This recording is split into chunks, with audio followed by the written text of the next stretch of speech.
Hello,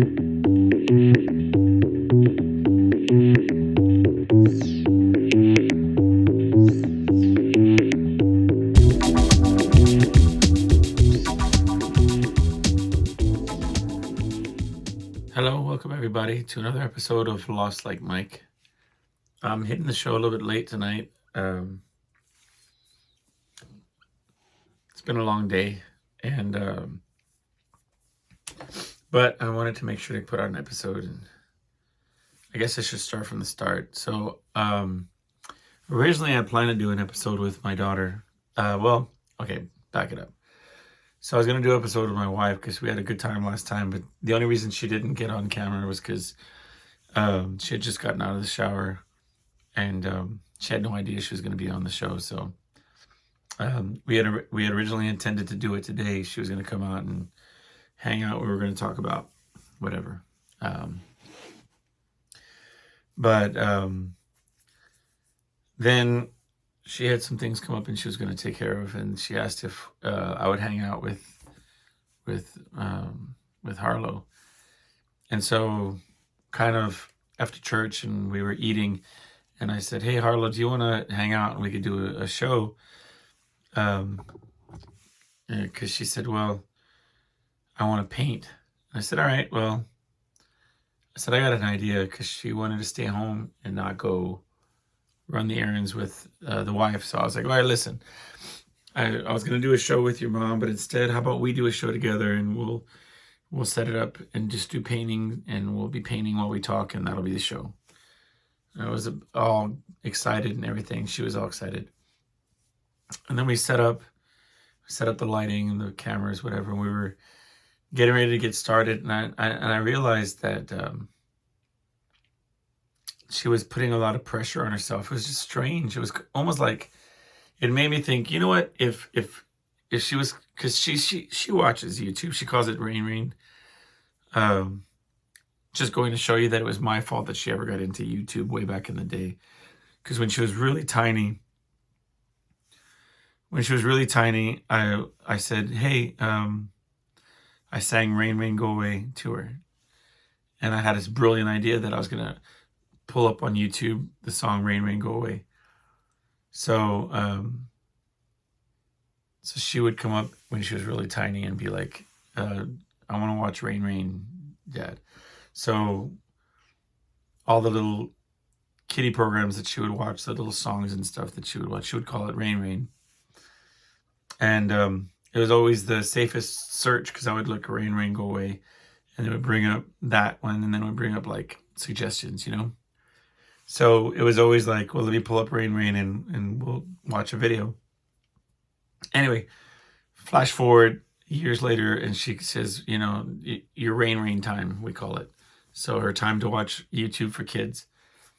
And she watches like random stuff, whatever. But and if you ever watch her, we used to do these little videos. We wouldn't publish them. I mean, it wasn't like a thing. We didn't really want to put them out there. But she would have the whole, even as a little girl, she would say, "Thank you for subscribing, and don't forget to click for subscribing," or whatever. But I noticed the past couple times, like, we'll sit down and we'll say, "Do you want to do a playful video for fun?" Never really intending to put it out, but it's like when I was a kid, we would play, pretend to be in play music or whatever, like be in rock bands or whatever, or a radio station. And we would pretend to introduce songs and play them on a cassette player or whatever.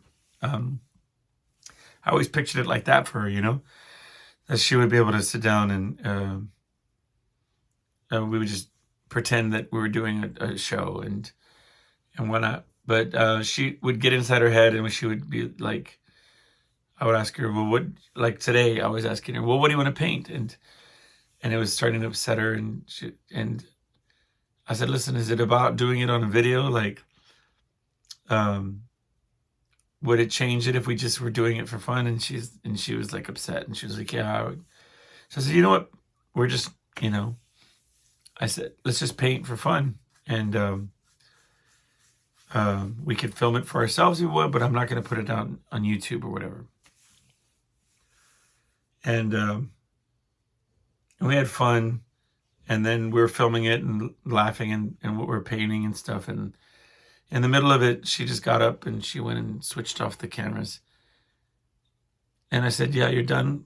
And she's like, yeah, I'm done. So we just started painting and whatnot for fun. But needless to say, I knew pretty much right away that it wasn't going to be an episode from all that. It was just going to be, you know. So I don't know if I've said this already. I jumped the gun and kind of just started running with it and coming in hot, or as they say. I'm your host, Mike Gonzalez, and thank you for joining me on another episode of Lost Like Mike. Thank you for subscribing. Thank you for the comments, and thank you, of course, for the messages on lostlikemike@gmail.com. It's funny. I've been getting messages on Facebook Messenger, and I just never remember to look at that. And I apologize for those people for anybody who sent me messages. I'm getting back to them slowly but surely. I didn't even realize that was a thing. Forgive me for my, ignorance. My dog is sleeping right over here. If you hear the occasional snoring, she can snore with her eyes open. I wish I could show y'all, but I kind of don't really want to look around the room. Anyway, maybe I'll take a picture and edit it in later for fun. So, that wasn't a deal breaker. Like, there was still time in the day before my show, my Sunday performance. For those of you that join us for the first time, I perform every Saturday and Sunday at a residency at a club downtown. I perform. But I had plenty of time.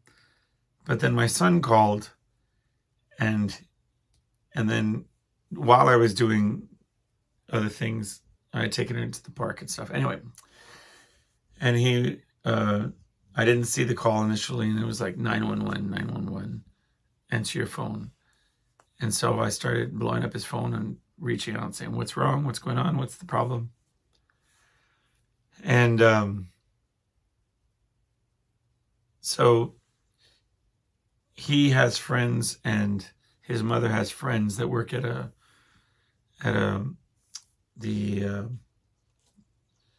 basically the dog pound. And there was a dog slated to be euthanized today if he wasn't adopted. And so he was saying that he sometimes fosters dogs and then gets them to homes. And he said, because he's not 18, if I would go rescue this dog, pay the fees, whatever, and then he would give the dog a home. Clear across town, understand, right?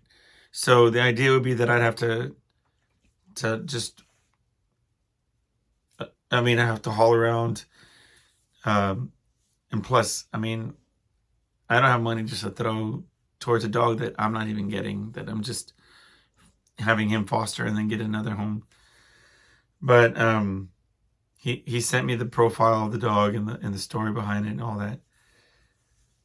And I was, the general consensus is, yes, there's kill shelters all around, and every day it's an unfortunate fact that these places are over their capacity, and they put animals down that can't find a home. So apparently this is upsetting my dog because she's like huffing and puffing over here. Let's see.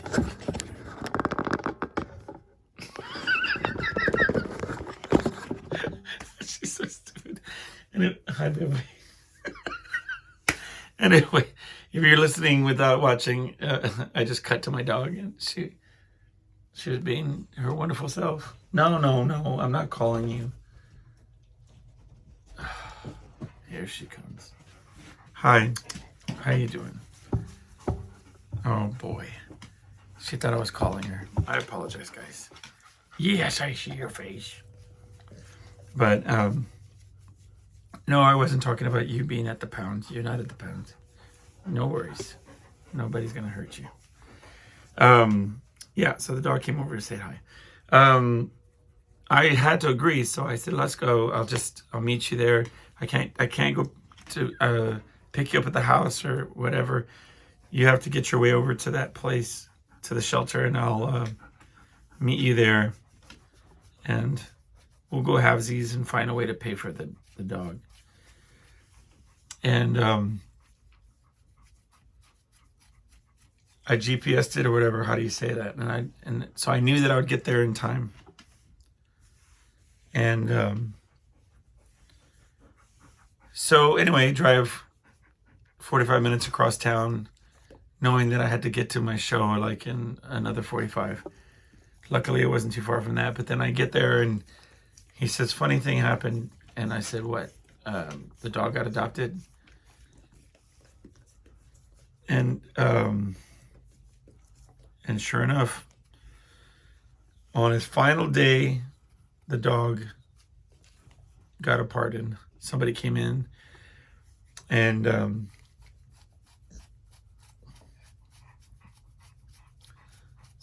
adopted the dog right at the last minute. So we took the opportunity to walk around the real quick before I had to leave for my show. And there was a lot of beautiful dogs there, playful, friendly dogs. I mean, don't get me wrong. There were quite a few that we would walk by the cages and they were just, were barking. Why are you? Like the dog. Can you hear the dog slobbering? The dog is licking my arm because I'm salty, I guess. I don't know what the problem is. But it's her way of saying hi. Okay. Oh, shh. No more.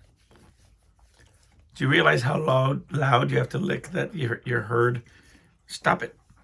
That you're heard on the show. You sloppy dog. All right. Oh, okay. Why don't you go lay down? You're yawning. Stop licking. Go lay down. Go lay down. Shh. It's okay. So, yeah. Happy ending. Dog had a house. Got a family. Whatever. And we'll probably look into, I took plenty of pictures of candidates that I may rescue in the near future, but as long as that story ended well.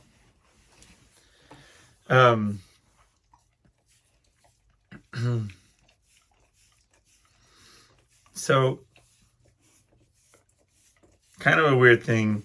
So I don't know if you ever had animals, but I've had a hamster in the past. Maybe it was a gerbil, maybe it was a hamster. It was some type of rodent. I have a hamster, and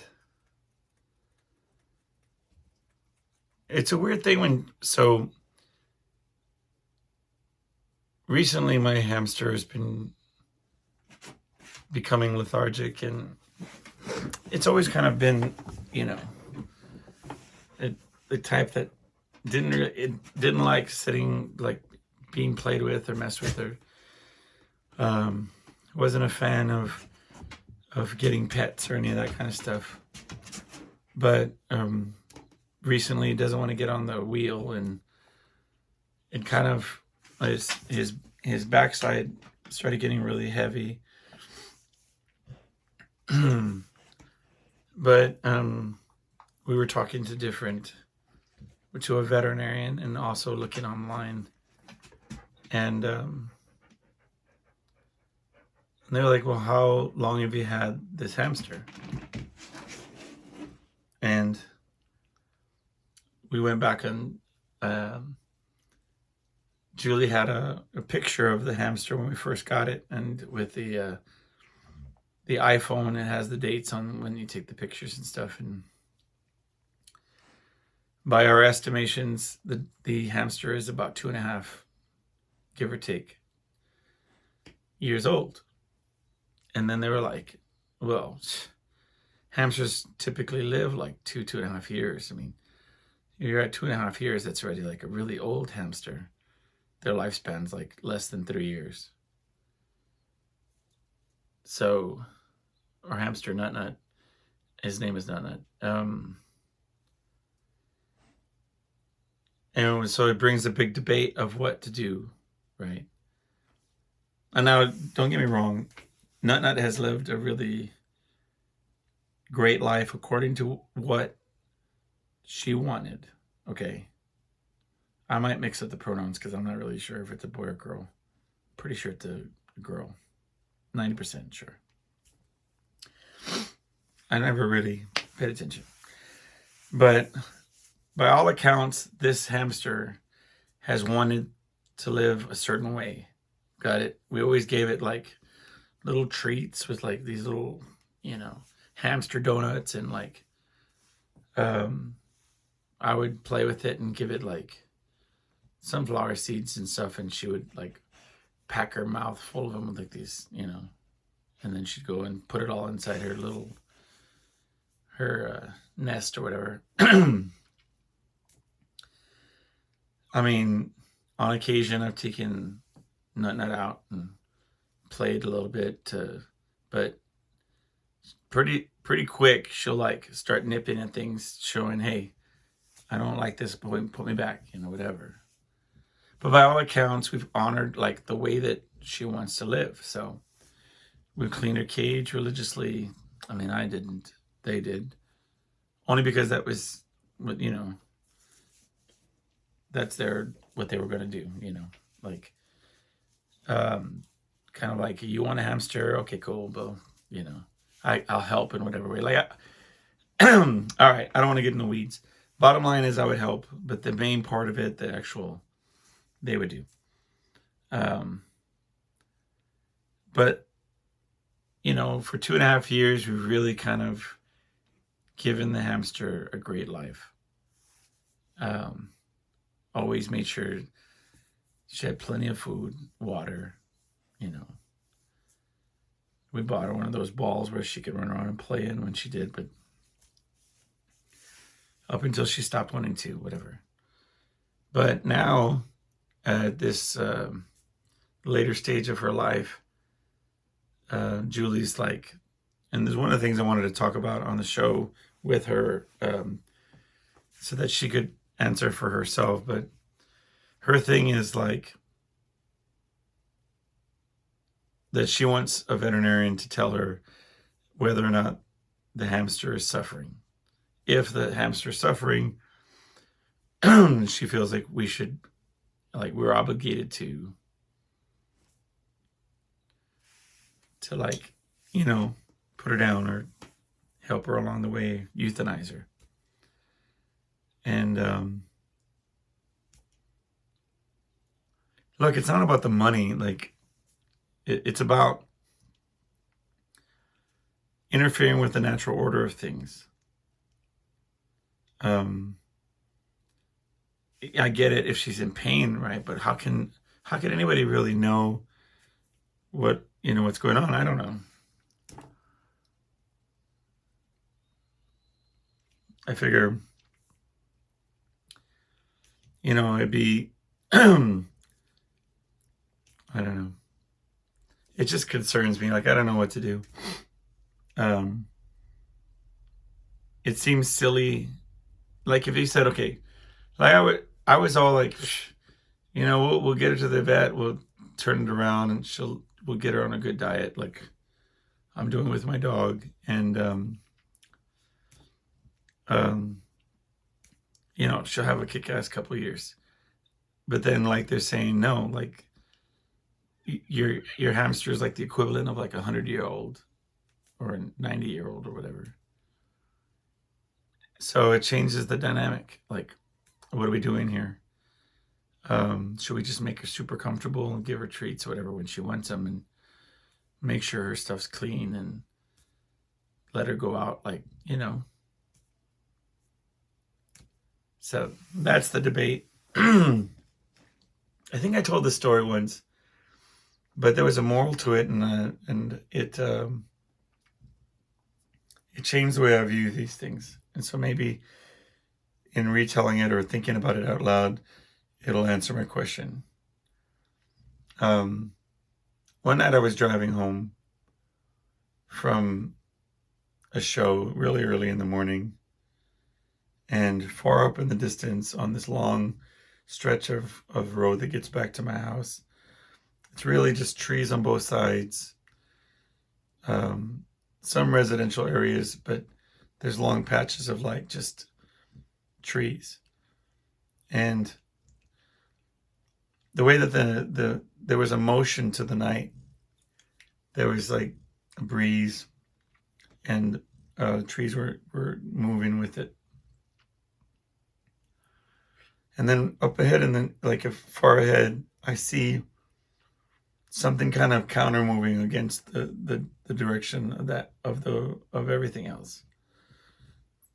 And I was like, what is that? Kind of close to the side of the sidewalk. I don't know what I'm looking at. And listen, my vision sucks out the gate. Like if I'm not wearing my glasses, then I can't see far ahead, you know. Hell, I couldn't even see the other day when I was telling you the story about the person in the stairwell of the parking garage. I couldn't even tell what I was looking at until I was like 10 feet away. So in this instance, I was watching this thing sort of move against the grain. And I don't know what possessed me, but I decided to stop so I could figure out what I was looking at. Because it was sort of something almost like a fish flopping on the side of the road, which would have been totally like out of place and wild, but it caught my attention, so I stopped and gave it a minute. And I realized that I was looking at a rabbit on the side of the road, like close to the sidewalk, but just, and it was kind of like flopping around like it couldn't get its footing.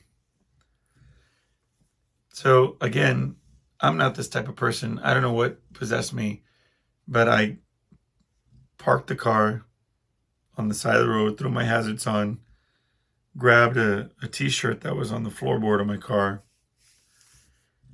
and I walked out to confront this animal. And I kind of did this slow walk towards it, like, it's cool, man, chill, what, you know. And it sort of lay sideways on the side of the road, and you could see his chest was like he was in a panic, but it was just like side eye, real wide eyed, looking at me.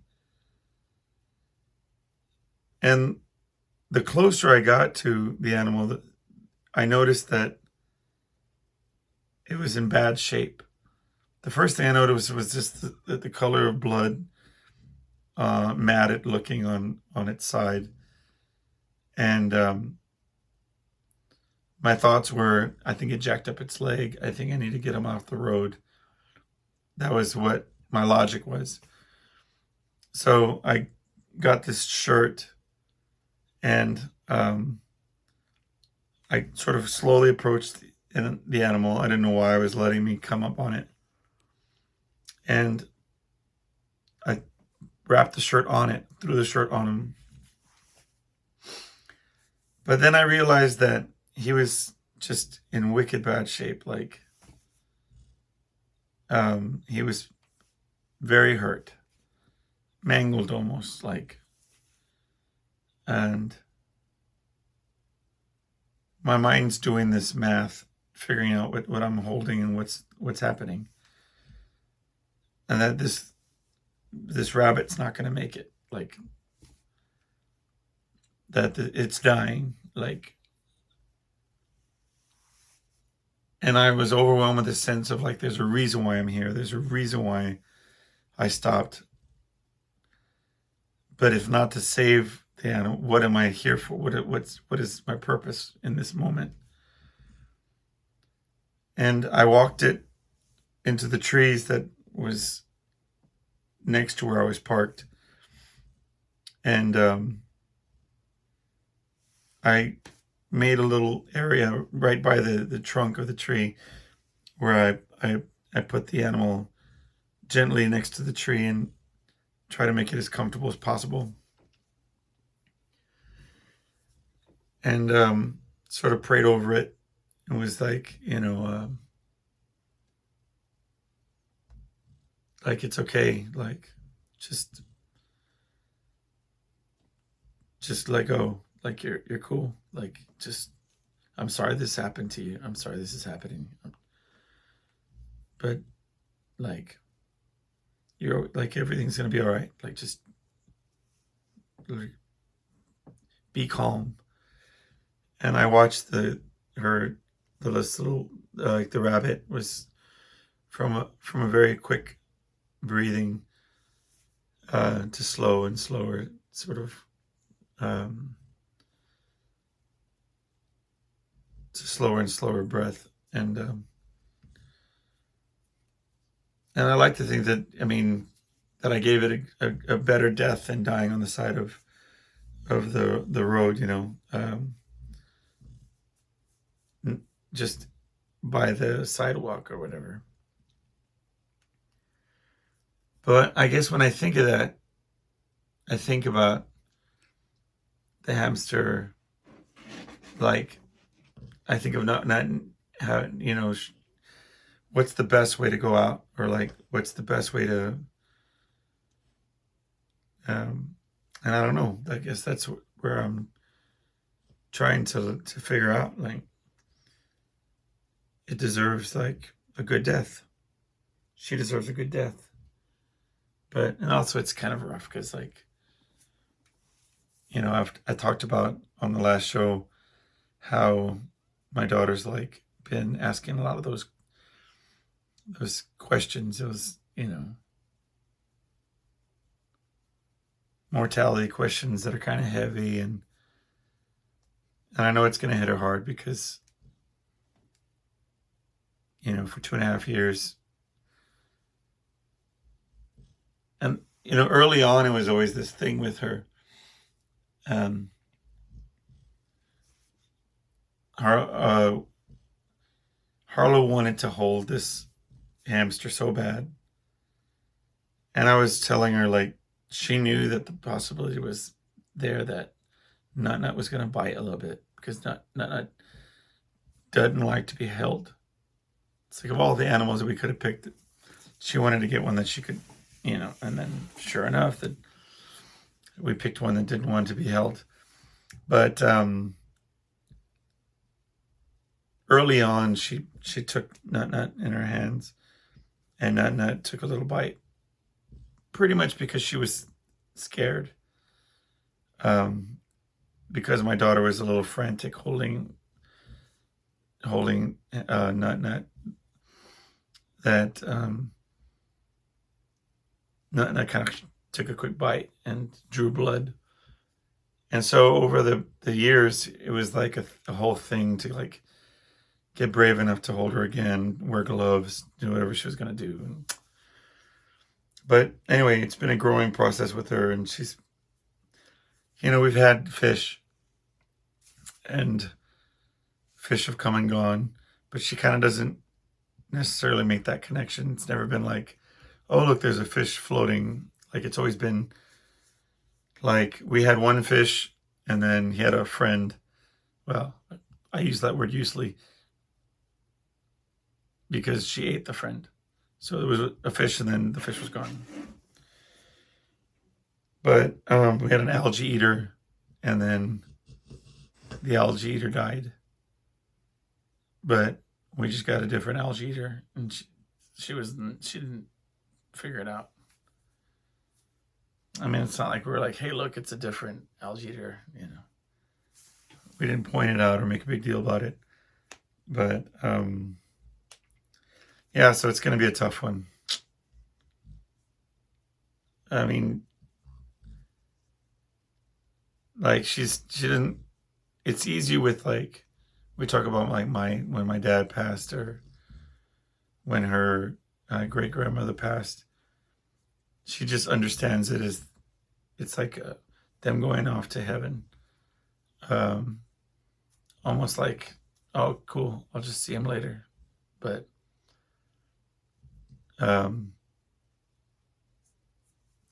it just, she hasn't gone to that next step of asking those kind of questions. Yeah, and I wanted to talk about like light things, so I'm going to change the subject.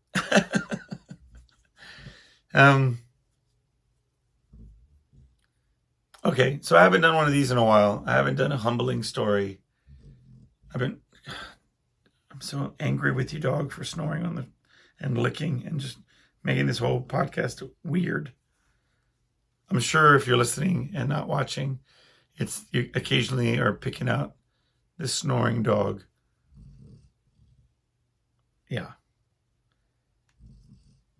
She was over there, and now she's underneath my legs because she gets excited when I talk about her. Anyway, humbling stories. I like telling stories where I don't think it's never good to laugh at your own expense. You know what I mean? Like if it's malicious or whatever, but I do think that every now and then you need to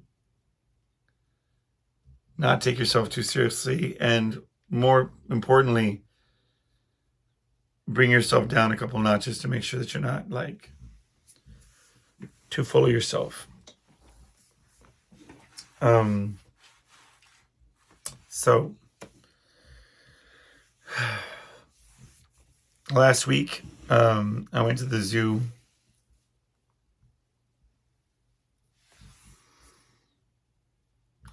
I swear I didn't tell the story. If I did, I apologize. But I feel like I'm going to put pictures up this time, if I did. I went with the family to go to the zoo. And we went into this area at our zoo where you can, you buy this little drink. It's a little cup. And these birds come and they drink from your little cup, right? And my wife and daughter, they go in and they run to this section where everybody's at, where all these birds are at. And I wasn't really feeling it. Like I didn't want to I was like, I found this little corner and I just kind of, I went off by myself. And with my little cup, and I see this bird. So I hold my cup like you want some, like want to hang out or whatever. And one bird comes and lands on my hand and starts eating from the cup. And she stopped for a second and she did this whistle. It was like a whatever. But then I was like, oh, I can make that noise. And so I go, and the bird almost kind of like stops what it's doing and then makes the noise again. And so I said, okay, and I make the noise again. So then she seems like content with not eating and she just wants to make this noise. But then another bird comes and lands and starts making the noise. And then the next thing you know, I have like 6 birds, 7, like all these birds, they're landing on my head, they're landing on my arms, they're everywhere. And to put it in perspective, like there's different people in this enclosure, like assorted groups to the left of me, the right, ahead of me, whatever. The most is like somebody has 2 birds, right? Like there's one here, one there, you know what I mean? They're scattered all in this enclosure. And then I've got like, this flock of birds like all over my head and my arms and my body, whatever. I'm having this super Dr. Doolittle moment where I'm thinking that, you know, I'm communicating with these animals and but you have to understand, nobody notices. I'm looking to the left, I'm looking to the right. I mean, I'm inundated with these birds surrounding me, all over me. And I'm trying to figure out, like, how do I get my phone out? I'm trying to get my phone to take a picture. So I'm like, honey, I'm trying to call my wife. And I disappeared. I became a tree into which birds like to land. Nobody cared. And finally I go, honey, right? Which I think I scared the birds. Side note. So they turn around like they're going to take a picture of me. And I think I scared the birds because the ones on my head started peeing and pooping on the side of my face and my shirt. I mean, they've been drinking these cups of juice like all day, and like, I mean, they were full of beverage, and proceeded to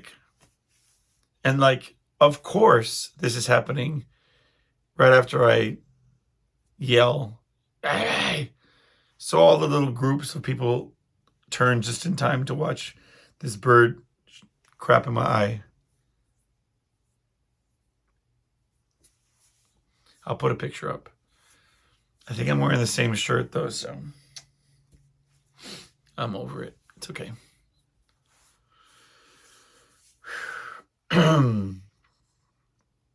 So bad. But it's humbling. And that's the most important part. Plus, it was very funny. My daughter got the biggest kick out of it. She just thought it was the greatest thing.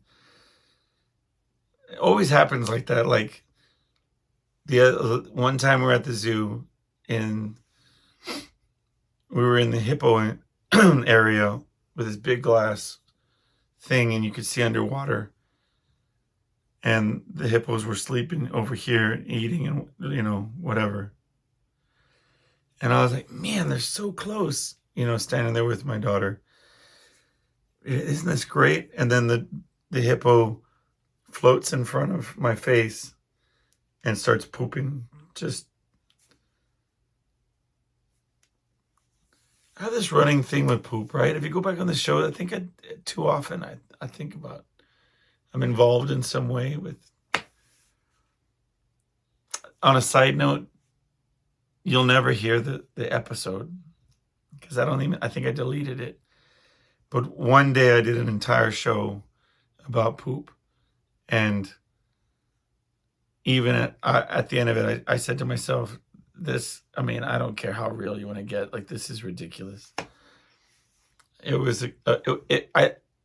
I laughed so hard on that episode.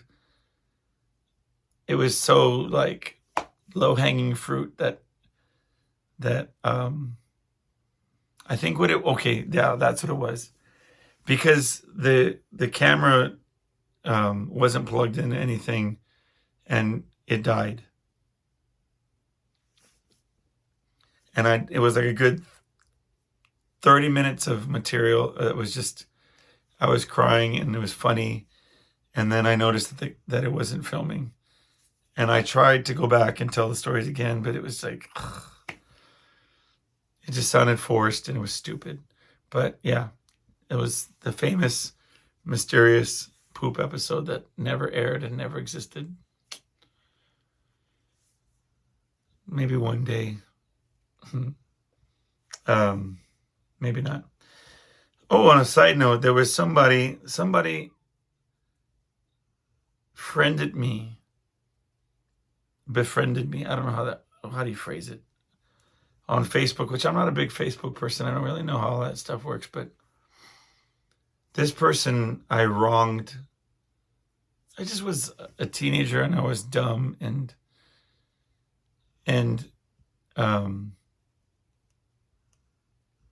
I'm going to put out in the universe that you are a bigger man than I am, because you you reached out and asked for me to be your friend on Facebook, and I am not worthy. I was a jerk, and I was arrogant, and I am sorry for,